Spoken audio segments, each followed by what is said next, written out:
여러분 한 주간 잘 지내셨습니까? 네. 지난 한 주간 또 날씨도 이렇게 매우 춥고 또 해서 정말 걱정이 많이 되었습니다. 동파에 또 시달리지 않는지, 또 전기는 끊어지지 않는지, 아니면 자동차 배터리는 또 여러분 나가지 않았는지, 이런저런 걱정들로 함께 또 기도가 되었습니다.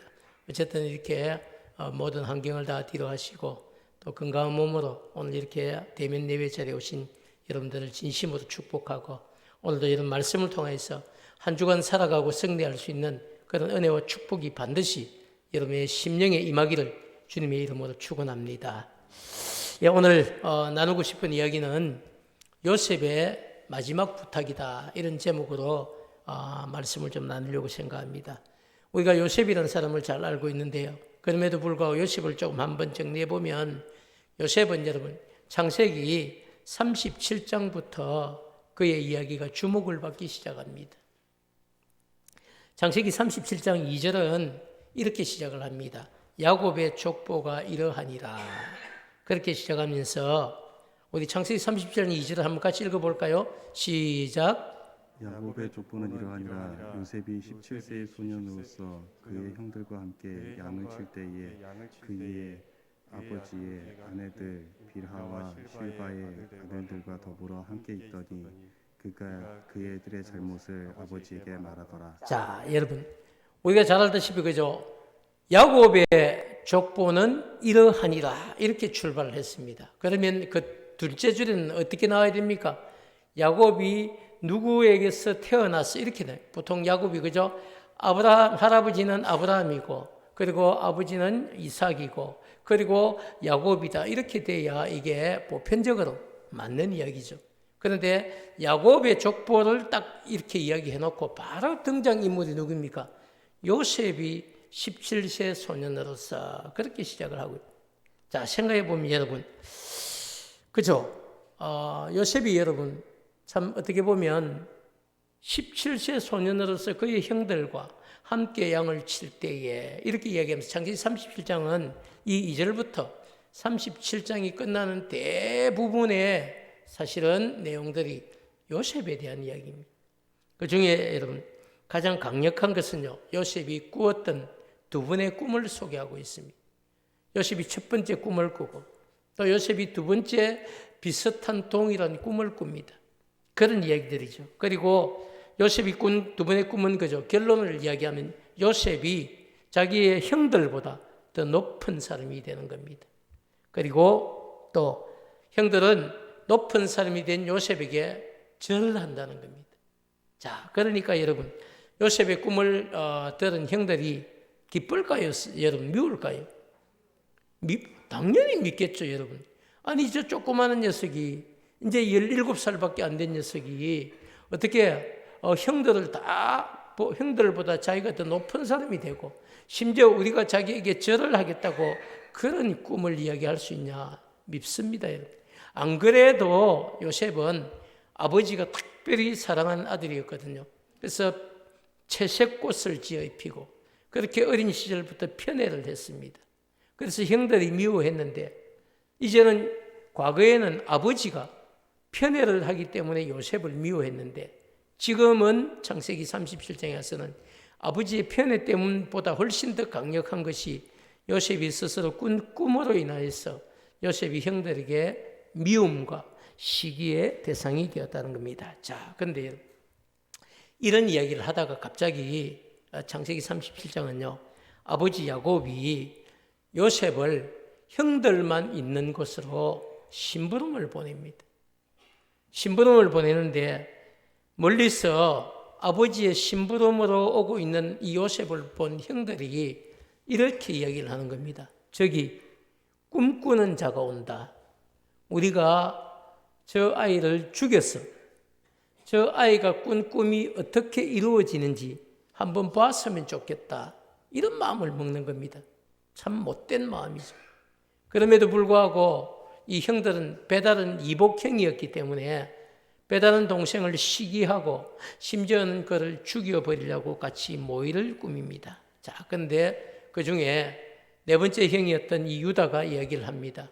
그렇게 우리가 이 동생을 우리 손에 피를 묻힌들 무슨 유익이 있겠느냐. 차라리 저기 노예 상인인 이스마엘 사람들이 오는데 저 사람들에게 우리가 팔고 금전적인 유익을 얻는 것이 좋지 않느냐, 이렇게 이야기를 합니다. 그래서 형제들이 다 동의를 하죠. 그래서 요셉을 애굽에 참 내려가는 이 이스마엘 상인들에게 그 동생을 여러분 돈을 받고 팔아버립니다.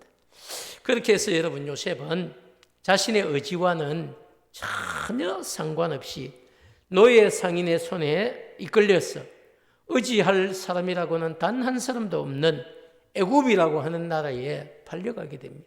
국경을 넘어가는 거죠. 이제는 여러분 아버지도 이 아들을 찾을 수 없고요, 형들도 이제 팔아버렸기 때문에 찾으려고 해도 찾을 수가 없습니다. 그렇게 이산 가족이 된 거죠. 그렇지만 여러분, 하나님은 그런 가운데서도 아무도 의지할 사람이 없는 그 애굽 땅에 혼자 된 이 요셉을 어디로 여러분 인도해 가시냐면요, 보디발이라고 하는 이 장군의 집으로 보내시는 겁니다. 팔려갔는데 가보니까 이 집이 보디발이라고 하는 이 장군의 집이었고요. 그곳은 보디발 장군은 애굽의 왕 다음 이 애굽의 왕이 파라오인데요. 이 파라오 다음에 실권을 가진 사람이 누구냐? 바로 보디발이었습니다. 이 보디발의 집에 끌려가서 하인을 하는 거죠. 노예를 하는 겁니다. 그런데 얼마나 성실하고 또 얼마나 정직하게 살았는지 그 끌려가서 이방 종인데도 불구하고 주인의 인정을 받는 겁니다. 그래서 주인이 처음에는 작은 일을 맡기는데 그 일을 너무 잘 해내는 거죠. 그래서 조금 더 큰 일을 맡깁니다. 그 일을 잘 해냅니다. 더 큰 일을 맡겨봅니다. 그 일을 잘 해냅니다. 하나님의 손이 그와 함께 하심이 형통하였더라. 성경은 그렇게 이야기를 합니다. 그래서 이 보디발이 자신의 집안 모든 살림, 어마어마하게 큰 살림이죠. 이 살림을 요셉의 손에 다 맡깁니다. 그래서 요셉이 가정 총무가 되는 겁니다. 우리말로 이야기하면 옛날에 그죠? 집을 돌보던 집사 같은 역할이죠. 그런 역할을 이 요셉이 젊은 나이에 20대 젊은 나이에 이 일을 하게 되었습니다. 그래서 이제 노예로 팔렸지만 그의 삶이 안정이 되었습니다. 이제는 좀 안정이 되었고 그리고 실권도 생겼고 뭔가 마음 놓고 일을 할 수 있는 모든 배경이 다 주어진 거죠. 이제 평안하게 살면 되는 때입니다. 네, 여러분 이때에 주인의 부인이었던 이 여주인이 요셉을 유혹을 하는 겁니다. 근데 요셉이 그 유혹에 넘어가지 않습니다. 나는 하나님의 사람인데 어떻게 여주인의 유혹에 넘어가겠냐 싶어서 그 유혹을 물리칩니다. 그러자 그 여주인은 그 안갚음으로 요셉에게 누명을 씌워서 요셉을 감옥으로 들어가게 만듭니다. 억울하게 요셉이 또 감옥에 들어간. 그런데 놀라운 사실은요, 이 감옥에서도 요셉이 성실하게 사는 거예요. 그리고 서서히 시간이 지나면서 간수장에게 인정을 받습니다. 그리고 심지어는 성경은 이렇게 표현을 해요. 이 간수장이 옥중에 있는 죄수들의 재반 사물을 맡아 처리하는 모든 일을 요셉에게 맡겼더라. 자, 여러분, 죄인으로 끌려 들어갔는데 그것도 심지어 강간범으로 끌려 들어갔는데 누명을 쓰고, 근데 어떻게 여러분 요셉을 신뢰하고 요셉의 손에 재반 사물을 다 맡길 수 있습니까? 그래서 요셉은 그 감옥 안에서 간수장의 인정을 받고 그렇게 하나씩 하나씩 나라의 행정을 비우기 시작합니다. 자, 여러분, 하나님이 하시는 일이 놀랍지 않습니까? 하나님께서 하시는 일들은요, 반드시 고난이 있는 것 같은데 그것을 잘 버텨내면, 그것을 잘 감당해내면, 이겨내면 반드시 그 뒤에 주시는 사람의 인정과 그리고 하나님의 보살핌이 반드시 있다는 사실입니다. 그렇기 때문에 여러분, 코로나 기간이 이제 지나고 지금 이제 뭔가 하나씩 해제가 되어지고 풀려지는 이런 시점에서 우리가 여러분 더더욱 집중해야 될 것은 사람의 어떤 여러분 마음을 우리가 사려고 하는 것보다 먼저 우리 하나님 앞에서 정직하고 성실하게 사는 법을 제대로 배우면 그 이후에 하나님이 예비하신 분명한 은혜와 축복이 있다는 사실을 여러분 꼭 기억하시기 바랍니다. 아무도 아멘 안 하시네요. 여러분, 정말로 중요한 것은 말씀에 이런 원리를 우리가 발견하고 붙잡는 겁니다. 지금이 어떤 시기입니까? 힘들고 어려운 때죠. 그러나 그럼에도 불구하고 이런 힘들고 어려운 때에 우리가 누구를 바라봐야 됩니까? 하나님을 바라보고, 하나님이 주실 은혜를 바라보고, 하나님의 손에 붙잡히기를 바라보고, 하나님이 내 삶을 인도해 가실 것을 바라볼 줄 아는 그런 분명한 믿음이 있을 때 여러분 우리는 그렇게 예비하신 은혜 안으로 들어가게 된다는 사실입니다. 사랑하는 여러분, 반드시 살아계신 하나님을 기억하고 그 하나님이 주실 은혜를 사모할 수 있는 마음의 준비가 있기를 주님의 이름으로 축복합니다. 그렇습니다, 여러분. 그렇게 하나님은 요셉에게 보디발의 집에서 집안의 모든 살림을 사는 방법을 배우게 하고요. 더 나아가서 국가의 중대사를 처리할 만한 능력을 다 이렇게 간수장 아래서 다 배우게 한 다음에 때가 되었을 때에 애굽 왕 바로 앞에 세우시는데요. 어떻게 세우시는지 우리가 이미 알지 않습니까? 바로가 여러분 꿈을 꾸는 겁니다. 바로는 애굽의 왕을 이야기하는 거예요. 이 파라오라고 하는 이 바로가 꿈을 꿉니다. 너무너무 선명한 꿈을 꿉니다. 7년에 참 이 암소 7마리가 정말 보기 좋은 7마리 암소가 풀밭에서 여러분 풀을 뜯고 있었는데 연이어서 바로 파리한 암소들이 와서 그 7마리 살찐 암소를 잡아먹어버립니다. 그리고 꿈을 깬 겁니다. 풍성한 이삭 7개가 있었는데 파리한 이삭 7개가 또 이것을 잡아먹어버립니다. 꿈을 깼습니다. 도무지 잠이 오지 않는 겁니다. 도대체 내가 무슨 꿈을 꾼 거야? 그래서 자신의 능력으로는 풀 수 없어서 꿈을 해몽하는 지혜자들을 다 불러 모았습니다. 불러 모아서 이야기를 하는 거죠. 내가 이런 꿈을 꿨는데 너희들이 해석을 한번 해봐. 어떻게 해야 되겠냐? 묻지만 아무도 대답을 못합니다. 무슨 꿈인지조차도 알지를 못합니다. 그럴 때 술 맡은 관원장이 옆에 있다가 이야기를 하죠. 왕이시여, 노하지 마십시오. 제가 과거에 왕에게 참 이렇게 좋지 않게 되어서 감옥에 들어가 있었을 때에 저와 떡 맡은 관원장이 있었는데 둘 다 똑같이 꿈을 꿨는데 저는 복직이 되고 떡 맡은 관원장은 죽었습니다. 그런데 그 일을 우리에게 알려준, 저희들도 감옥 안에서 꿈을 꿨는데 그 일을 우리에게 알려준 소년이 있었습니다. 그러면서 그 소년을 한번 데려와 보시죠. 그래서 요셉을 여러분 추천을 하게 됩니다. 그런데 여러분 그때 요셉의 나이가 30세였어요. 이게 너무 중요한 거예요. 하나님은 때가 되었을 때 일을 하시는 겁니다. 애굽이란 나라는 우리와 달라서 여러분 20살 지나면 다 시험을 칠 수 있는 게 아니고요. 30세가 되어야만 관직에 등용을 할 수가 있었습니다. 그 당시 애굽의 법이 그랬다는 거예요. 그래서 하나님은 애굽의 법을 무시하지 않고 요셉이 30세가 될 동안에 17살에 형들의 손에 의해서 이스마엘 상인들에게 팔려간 애굽으로 간 아무도 의지할 곳 없었던 그곳에서 13년을 보디발의 집에서 훈련을 시키고요. 그리고 왕의 죄수들을 가두는 감옥에서 훈련을 시킨 다음에 그의 나이 30세가 되었을 때 바로에게 꿈을 주시는 겁니다. 그리고 바로가 꾼 꿈을 애굽의 술사들을 다 불러서 풀게 했지만 아무도 풀지를 못하는 거죠. 그리고 여러분 누가 등장합니까? 요셉이 등장합니다. 여러분 이게 타이밍이라는 게 기가 막히지 않습니까? 우린 여러분 성경을 보면서 이런 타이밍들을 심각하게 봐야 됩니다. 민감하게 봐야 되는 거예요. 왜? 그런 타이밍들이 여러분 하나님이 일하실 때가 있기 때문입니다. 30살이 되었을 때 그가 관직에 등용할 수 있는 나이가 되었을 때에 하나님은 바로에게 먼저 꿈을 주시고 그리고 아무도 풀 수 없는 그 꿈을 요셉을 감옥 안에 있는 요셉을 불러내어서 여러분 꿈을 꾸게 하시고 그 꿈을 해석하게 했다는 사실입니다. 자, 여러분 보시죠.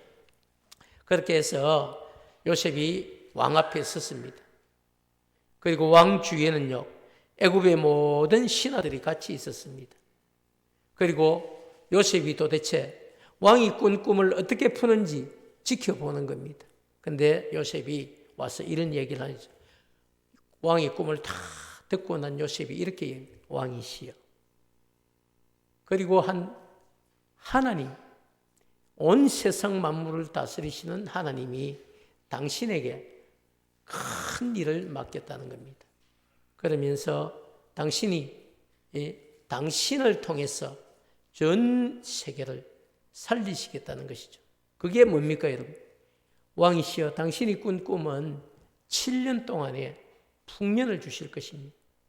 어마어마하게 큰 풍년을 주실 것이고, 그리고 7년 연이어서 그 앞에 주신 풍년을 다 잡아먹을 것 같은 흉년이 다가올 것인데, 그래서 정말 지혜로운 사람 한 사람을 택하고, 그리고 7년 풍년 때 그 곡식을 저장하게 해서 다가올 7년 흉년을 대비케 해야만 됩니다.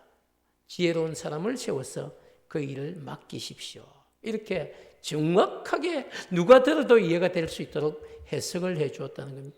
해석뿐만 아니라 대비책까지 다 제시를 해 준 겁니다. 그런데 왕의 마음이 감동이 됐죠. 그래서 왕이 이야기를 합니다. 신하들도 다 아무도 반대를 하지 않습니다. 애굽의 그 신하들이 콧대가 높거든요. 그런데도 아무도 반대를 안 합니다. 왜? 자기 나라 술사들이 아무도 정확하게 풀지 못했던 바로의 꿈을 바로 요셉이 풀어내거든. 그래서 왕이 자기 손가락에 있는 인장 반지입니다. 우리 같으면 옥새 같은 거죠. 그것을 반지를 빼어서 요셉의 손에 끼워주고, 그리고 요셉에게 풍년 7년, 흉년 7년, 이 14년 동안 모든 애굽을 다스릴 권한을 요셉에게 주는 겁니다. 그렇게 해서 여러분 요셉이 애굽의 총리 대신이 됩니다. 그래서 7년 여러분 풍년이 되었습니다. 요셉이 창고를 짓고요.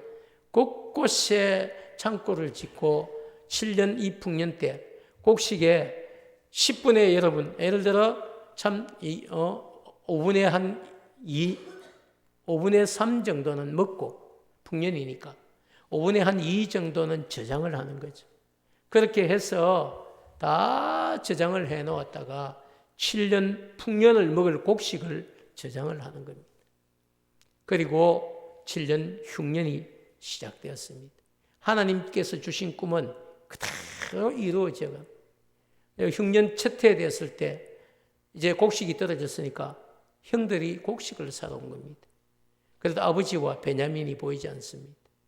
그래서 형들에게 곡식을 주고 돌려보내면서 두 번째 올 때는 반드시 너희들의 막내 동생을 데려와야 된다라고 이야기를 하고 보내죠.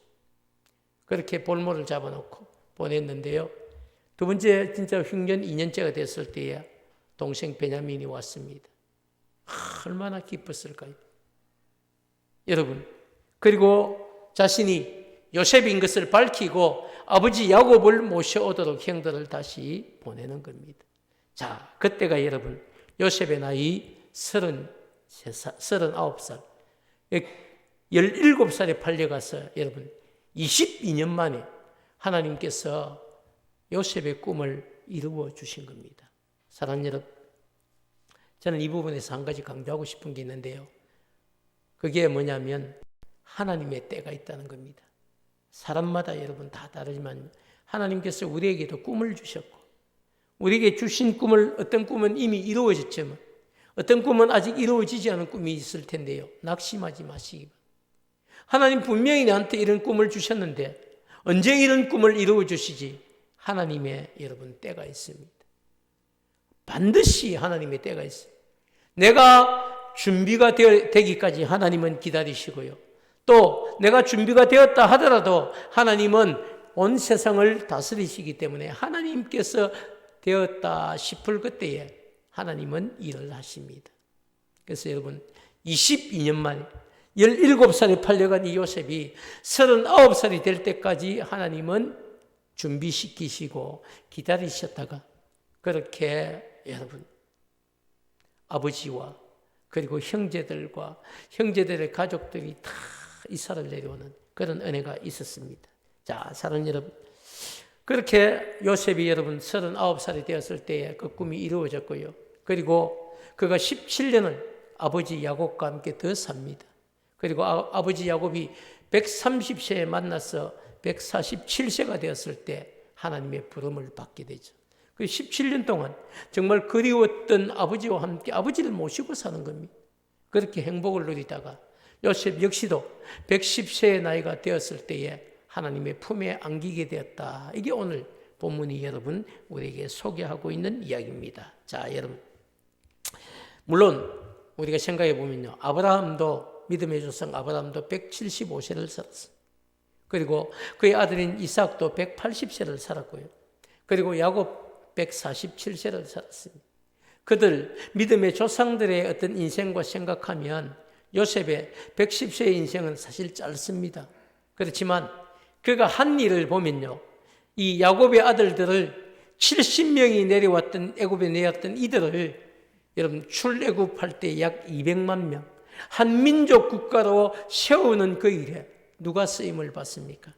요셉이 쓰임을 받습니다. 기가 막힌 일이죠.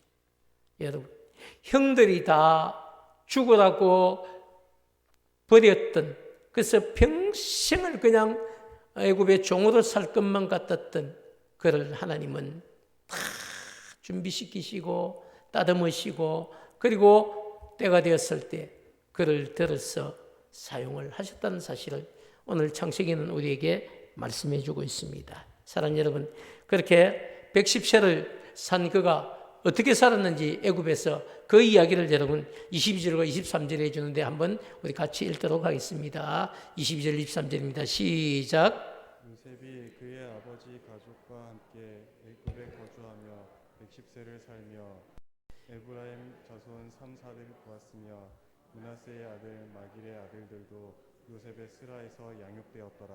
아멘이죠. 자, 여러분, 그런 이야기입니다. 요셉은 아버지 야곱을 장사 지낸 뒤에도 54년, 아버지가 돌아가시고 난 뒤에 54년이라는 세월을 자신과 배가 다른 이복 형들이었지만 그들과 그들의 가족까지 다 책임을 져 주었고요. 그리고 자기 아들인 에브라임과 므낫세 그리고 그의 손자들과 정손자까지 보면서 자신의 스라에서 다 양육하며 오랫동안 행복하게 살았다. 이런 이야기입니다. 그리고 죽음 직전에 그가 남긴 이야기가 24절과 25절인데 우리 한 번 더 같이 읽도록 하겠습니다. 시작. 요셉이 그 형제들에게 이르되 나는 죽을 것이나 하나님이 당신들을 돌보시고 당신들을 이 땅에서 인도하여 내사 아브라함과 이삭과 야곱에게 맹세하신 땅에 이르게 하시리라 하고 요셉이 또 이스라엘 자손에게 맹세시켜 이르기를 하나님이 반드시 당신들을 돌보시리니 당신들은 여기서 내 해골을 메고 올라가겠다 하라 하였더라. 아멘. 자, 여러분, 마지막 부탁이죠. 요셉이 자기가 죽기 직전에 110세에 그의 형제들과 남은 형제들과 그의 후손들에게 다 불러놓고 마지막 부탁을 하는 겁니다. 요셉은 그저 이렇게 이야기해요. 딱 두 가지를 이야기했는데 그 첫 번째가 뭐냐면요, 자신은 지금 죽기 때문에 조상들에게 약속한 땅을 보지 못하지만 당신들은 반드시 보게 될 것이다. 그러니 소망을 가지고 약속의 땅을 사모하라. 이렇게 이야기하고 있습니다. 방송실 1분 올려주시죠. 그렇죠. 동작 좀 빨리빨리 하시죠. 자신은 지금 죽기 때문에 조상들에게 약속한 땅을 나는 못 본다. 하지만 반드시 당신들은 보게 될 것이다. 이게 여러분 지금 죽음을 앞두고 있는 요셉이 남긴 이야기입니다. 나는 지금 당신들보다 먼저 죽는다. 그러나 그래서 조상들에게 약속한 아브라함과 이삭과 야곱에게 약속한 그 땅을 내 눈으로 보지 못하지만 당신들은 반드시 보게 될 것이다. 그러니 소망을 가지고 약속의 땅을 사모하며 살라는 것입니다. 애굽이 영원히 살 땅이 아니라는 것입니다. 때가 되면 언제든지 이 애굽을 떠날 준비를 하고 약속의 땅을 사모하면서 살아야 된다. 라고 하는 이야기를 남긴 것입니다. 또 한 가지, 두 번째가 여러분, 하나님께서 당신들을 데리고 약속의 땅으로 올라갈 때, 출애굽할 때죠. 자신의 해골을 가지고 올라가서 약속의 땅에 묻어달라, 이렇게 부탁을 한 겁니다. 자, 여러분 한번 생각해 보시죠.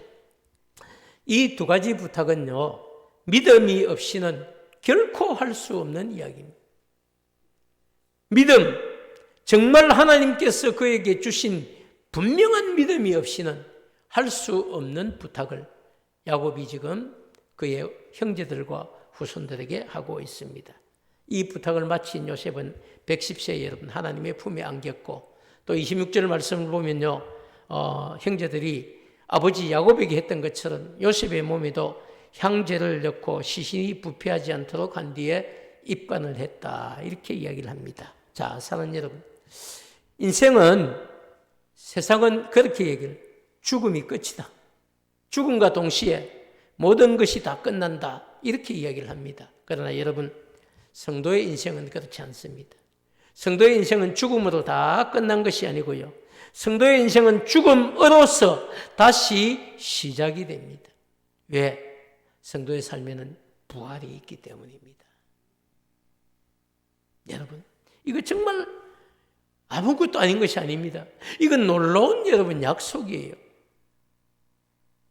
성도는 여러분 죽음을 통해 허물과 죄로 물들었던 육신의 옷을 벗게 됩니다. 그리고 예수 그리스도의 보혈의 피로 깨끗이 씻은 흰옷을 입고 손에는 종려나무 가지를 들고 어린 양의 보좌 앞과 우리 하나님 앞에 서서 큰 소리로 우리 하나님, 구원하신 우리 하나님과 어린 양을 찬송하며 새 예루살렘에 들어가서 살게 될 것을 분명히 성경은 우리에게 약속하고 있습니다. 그 약속을 우리가 한번 보겠습니다. 요한계시록 7장 9절에서 10절입니다. 우리 한번 큰 소리로 같이 읽을까요? 시작. 이 일 후에 내가 보니 각 나라와 족속과 백성과 방언에서 아무도 능히 셀 수 없는 큰 무리가 나와 흰 옷을 입고 손에 종려가지를 들고 보좌 앞과 어린 양 앞에 서서 큰 소리로 외쳐 이르되 구원하심이 보좌에 앉으신 우리 하나님과 어린 양에게 있도다 하니. 아멘이죠. 아멘. 구원하심이 보좌에 앉으신 우리 하나님과 어린 양께 있도다. 여러분이 부르고 있는 찬양의 한 소절입니다. 바로 요한계시록 여러분 7장 10절의 약속의 말씀에 근거한 것입니다. 성도의 인생은 여러분 죽음으로 끝나는 것이 아닙니다. 성도의 인생은 여러분 죽음 뒤에 부활이 있고, 이 부활 뒤에 영원히 우리가 들어가서 살게 될 새 예루살렘이 있다는 사실을 성경은 분명히 약속하고 있습니다. 그렇기 때문에 여러분, 성도의 인생은 죽음으로 모든 것이 끝나는 것이 아니라 도리어 죽음으로 다시 살게 되고 시작되는 것이 바로 성도의 인생입니다. 그렇기 때문에 여러분, 야곱도 요셉도 자신들을 애굽에 두지 말고 시신이라도 좋으니까 메고 나가서 약속의 땅에 묻어달라고 마지막 부탁 유언을 하고 있습니다.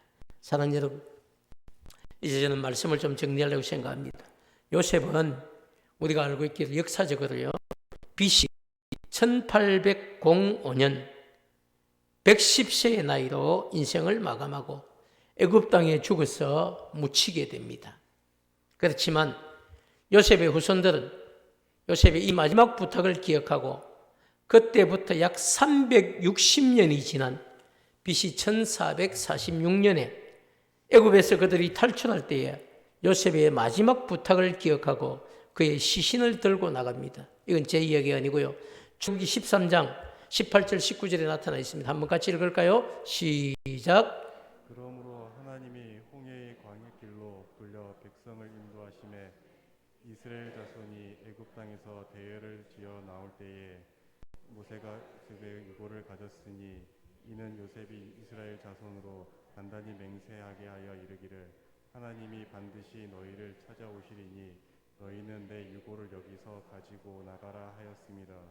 아멘이죠. 모세가 요셉의 유고를 가졌다는 겁니다. 출애굽할 때. 이는 요셉이 이스라엘 자손으로 단단히 맹세하게 하여 이르기를 하나님이 반드시 너희를 찾아오시리니 출애굽시키겠다는 겁니다. 너희는 내 유고를 여기서 가지고 나가라 하였습니다. 그 마지막 부탁을 잊지 않고 있다가 여러분 이 요셉의 시신을 들고 나왔다는 이야기죠. 자, 뿐만 아니라 여기서뿐만 아니라 광야 생활을 하는 이 40년 동안에도 그 유랑 기간에도 또 가나안 정복 전쟁 때에도 요셉의 시신을 메고 다녔습니다. 가나안 정복 전쟁이 끝난 뒤에 조상들의 매장지인 이 세겜에 도착했어야 드디어 요셉의 유언대로 그의 시신을 그곳에 안치시키게 됩니다. 여호수아 여러분 24장 32절 한번 찾도록 하겠습니다. 시작. 또 이스라엘 자손이 애굽에서 가져온 요셉의 뼈를 세겜에 장사하였으니 이곳은 야곱이 백크시타를 주고 세겜의 아버지 하몰의 자손들에게서 산 밭이라. 그것이 요셉 자손의 기업이 되었더라. 아멘이죠. 자, 여러분 어떻습니까?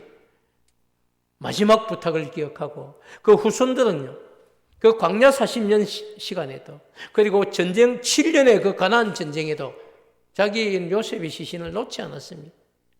그것을 기억하고 가는 곳마다 요셉의 시신을 들고 다녔고 마지막에는 가나안 정복 전쟁이 다 끝나고 세겜이라는 이 조상의 여러분 참 유골들이 있는 곳에 요셉의 유골을 같이 놓게 됩니다. 사랑하는 여러분, 하나님은 이복 형들에게 미움을 받고 애굽의 노예로 팔려간 이 요셉을요, 보디발의 집에서 또 왕들의 신하들을 가두어놓는 이 감옥에서 그렇게 13년이라는 세월 동안 한 나라의 살림을 다 맡겨도 될 만큼 집안 살림 뿐만 아니라 나라 살림 그리고 나라 행정까지 다 준비시켰다가 30살 때가 되었을 때 등용할 수 있는 그 나이에 바로 나오자마자 애굽의 총리 대신이 되게 하시고 그리고 하나님의 구원 사역을 위한 그 일에 요셉의 인생을 밑거름으로 쓰셨다는 겁니다. 영광스러운 삶이죠. 사랑하는 여러분, 왜 여러분 이 야곱도 요셉도 자신의 시신을 차라리 애굽 땅에 두었으면 훨씬 더 화려할 텐데 이 화려한 매장지가 있는 애굽 땅에 두지 않고 약속의 땅 가나안에 묻어달라고 그 형제들과 후손들에게 그것을 마지막 부탁으로 남겼을까요? 그것은 여러분 아시다시피 믿음의 조상들에게는 한 가지 분명한 소망이 있었기 때문입니다. 그 소망은 이런 것이죠. 내 몸은 죽었으라도 약속의 땅에 들어가고 싶다는 것입니다. 마치 그죠? 우리 성도들이 이 땅에서 힘들게 살지만 죽어서 영원한 천국에 들어가고 싶은 것과 같은 고백이라고 믿습니다. 히브리서 기자는 여러분 이런 사실을 잘 증명해 주고 있습니다. 우리 히브리서 11장 22절 말씀을 읽겠습니다. 시작. 믿음으로 요셉은 임종시에 이스라엘 자손들이 떠날 것을 말하고 또 자기 뼈를 위하여 명하였으며. 아멘이죠. 히브리서 기자도 믿음으로 요셉은 임종시에 이스라엘 자손들이 애굽에서 떠날 것을 분명하게 말하고 심지어 자기 뼈를 위하여 내 뼈도 가지고 나가서 그 약속의 땅에 묻어달라고 명령을 했다는 사실을 이야기하고 있습니다. 사랑하는 여러분, 저는 오늘 제 설교를 마치려고 생각합니다.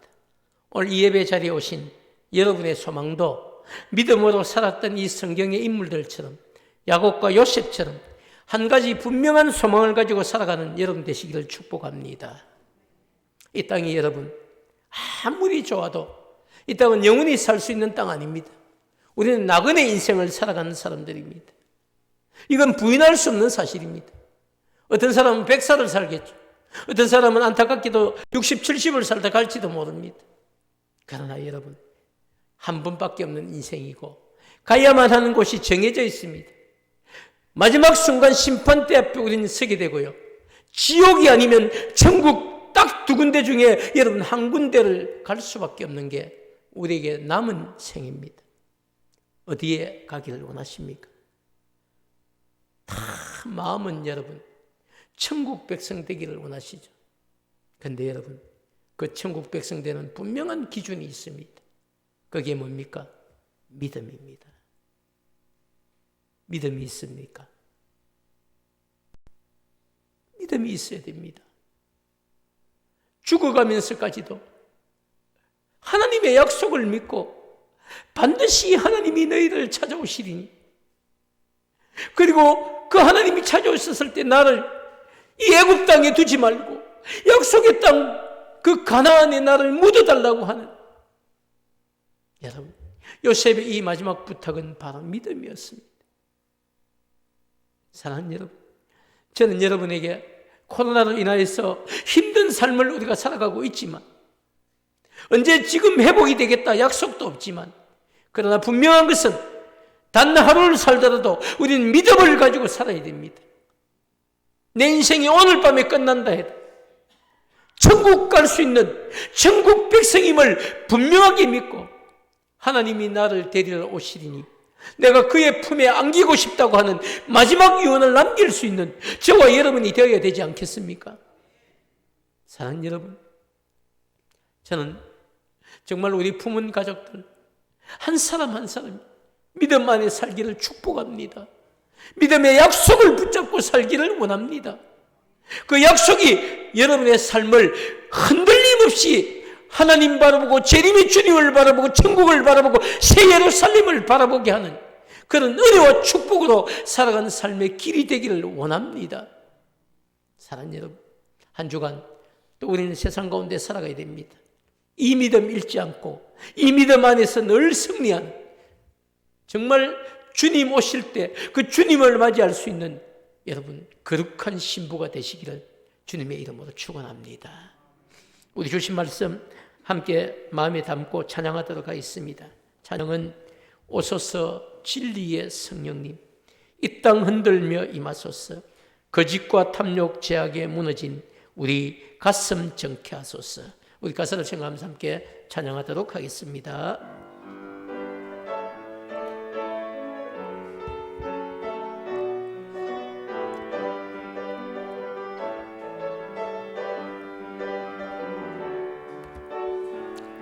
오소서 진리의 성령님,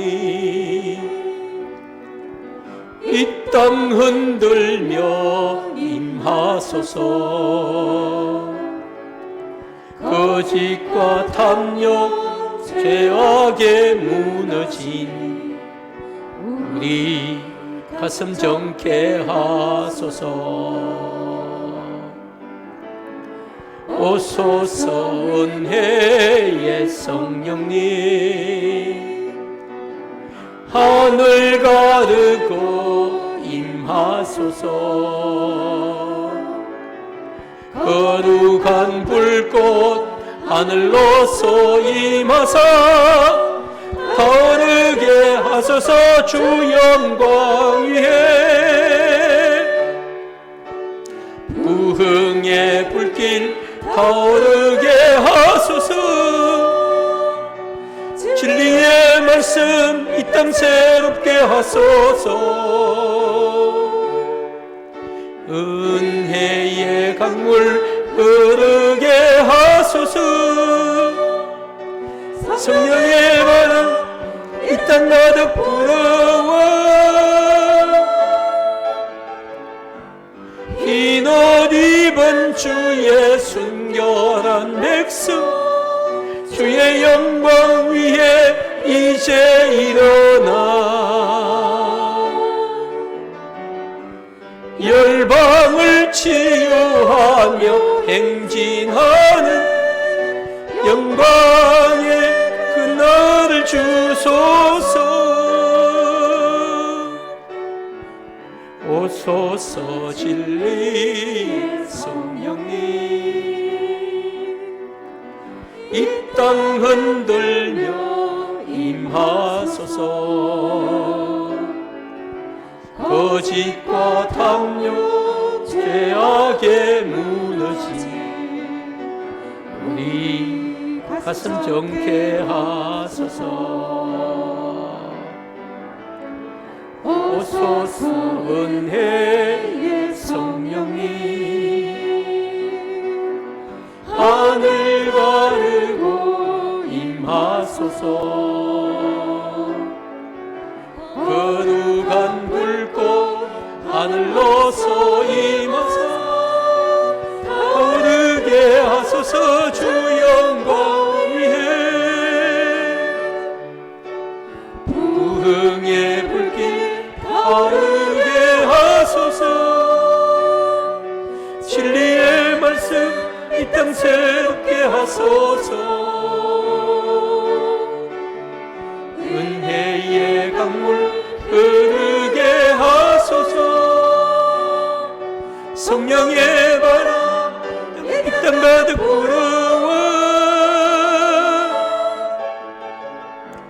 흰 옷 입은 주의 순결한 백성 주의 영광 위에 이제 일어나 열방을 치유하며 행진하는 영광의 끝날을 주소서.